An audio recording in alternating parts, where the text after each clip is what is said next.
Together again?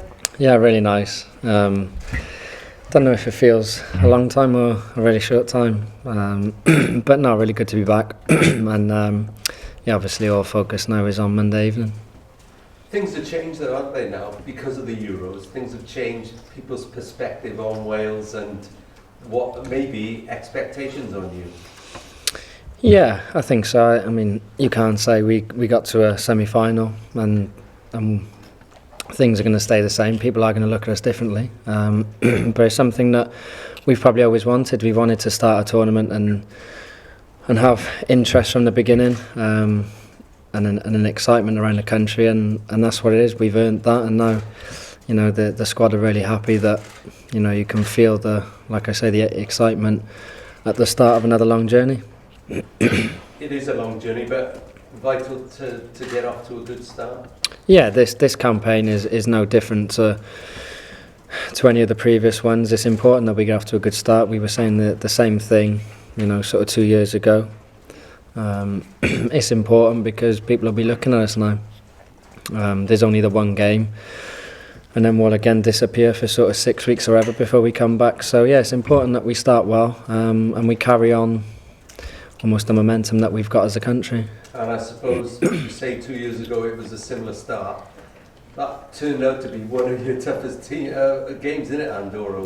Yeah, and you know, people think in international football when you play lesser teams or teams in the rankings that are quite low that it's going to be a 4-5-0 game every time, and often than not it doesn't work out that way. You know, people have to be low in the rankings, but just because people aren't aware of their players or they're not household names doesn't mean they're not good football players. But we'll prepare in the exact same way for this game as we did for our last one, whether that was a semi-final or the opening game of a qualifying campaign. So we'll treat them the exact same, and hopefully we get all the information and it's enough to get the 3 points on the night. And you want the same sort of fervent atmosphere that was created in the run during the Euros? Yeah, and I think we know that'll be there now. I mean, we're coming off the back of a month's football when we were all together, where, you know, people were talking about our fans almost as much as the football. I think our supporters in France were a credit to the nation. They certainly come out of it, you know, really well. And I think we know on Monday evening that there'll be a sold-out stadium that'll be right behind their team, and that bond will be just as strong as when it was last seen on the pitch in the semi-final. One of the Welsh players, your old teammate Harold Robson-Cano, has now got himself a club. What can you say about what he brings? Yeah, obviously pleased for Hal. He's obviously back in the Premier League. It's a good move for him. You know, he obviously was waiting for the right opportunity to come up. And yeah, it's good now that he's settled, and once the Wales game is done next week, he can get back to his new club and really kick on. And we've always said it's only good for, you know, for Welsh football and for this squad and this team when we have players that are playing at the top level, and we've got another one now in Hal. And yeah, he's done really well. He deserves it, and I'm sure he'll do really well there. Surprised it took so long, or? Is it a game of poker? I think in football it's never what it seems on the eye. I'm not sure exactly of the situation, but there's always things going on in the background. And yeah, you know, he should be ready and fresh now for Monday. Well, he certainly will. No Aaron though, which is always a loss, isn't it? Yeah, missing my roommate again. He always seems to miss a couple. But yeah, it's obviously a blow. I think seeing the manager say last week, any team that's missing a player like him, you know, any team in the world would miss him. We're probably a better team when he's in it. But it's one of those things that we'll have to deal with, and we've always said through a qualifying campaign there's going to be games and squads where we're missing players. You know, so if it's Aaron this time, then we'll have to deal with it, and hopefully when he meets back up in next month that we've got 3 points on the board, and he's ready to contribute, as we know he will, because every time he puts on the Welsh shirt he brings something to our team, and he always delivers. So hopefully when he comes back in, you know, we're already off the mark, and he can help us kick on even more. And the key thing now is that Euro 2016 wasn't the pinnacle. That this team can get better. Do you believe that?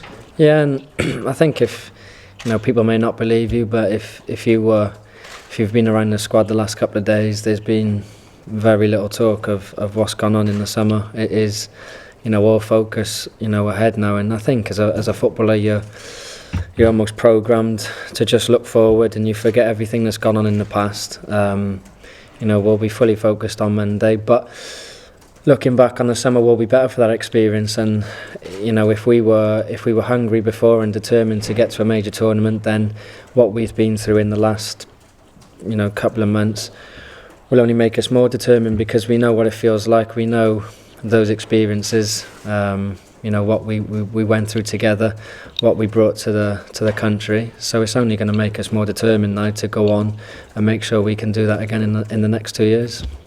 So you talk about moving forward and no one's really focused on the past. Is that just like a mechanism that you have that's ingrained in you as players? Yeah, it is, I think, almost. It's one of those things that in football, you week to week at your club, you win games, you lose games, and you don't often get much time to sit and be too excited or too sad, really, because there's always a game in a couple of days. And almost when we meet up with Wales now, we know what happened in the summer, and that's for fans and people to look back on and to talk about their stories and everything.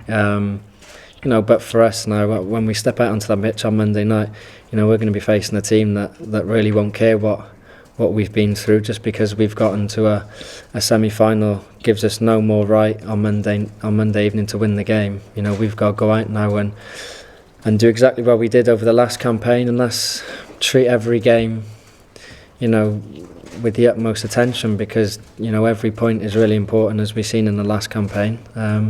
It's just one of those things that I think we had 2 weeks or so after where we look back, and after that it was back to your club and moving on. But it's a mechanism that a lot of people don't have, and reading an interview with your manager, he said he found it quite difficult just coming out of that situation, because after that semi-final it was done over, there was no other game to go to. Oh yeah, the few weeks after that were horrible. It was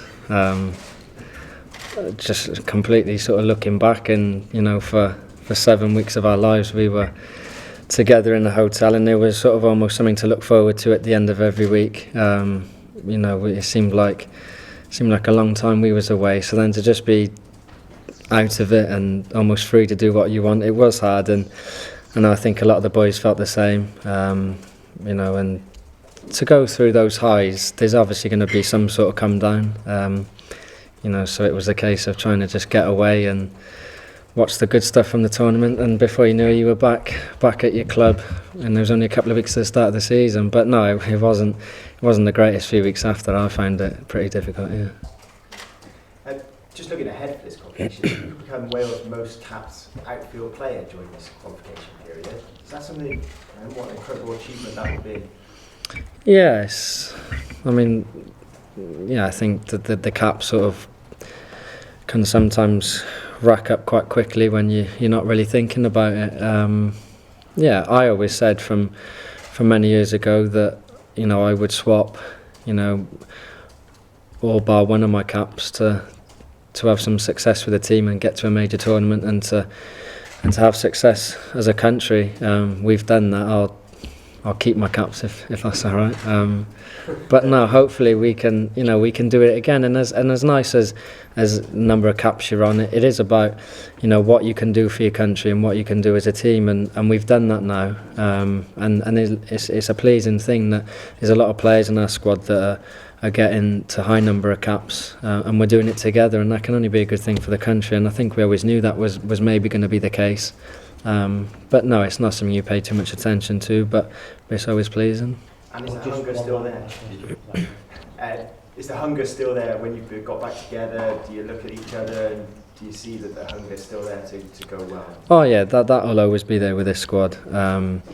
There's such a, everyone knows how close we are as a squad. And like I said, what we've been through, like I say, we know how that feels. We know if we are successful, if we can get to a major tournament, what it feels like, and some of the highs we had, and like I say, when we've seen the scenes back home, we want to deliver that again. So as much as there was a determination before, it's only going to be greater now, because we know what it feels like. almost when you get a taste of something, you want more of it, and I think that'll be definitely the case, and there'll certainly be no hangover or anything like that from the summer. We'll be fully determined to go and go one step further and deliver for ourselves and the country as we did before, because it was a fantastic summer, and I'm sure everyone had the best time of their lives. Okay, thank you. Cheers.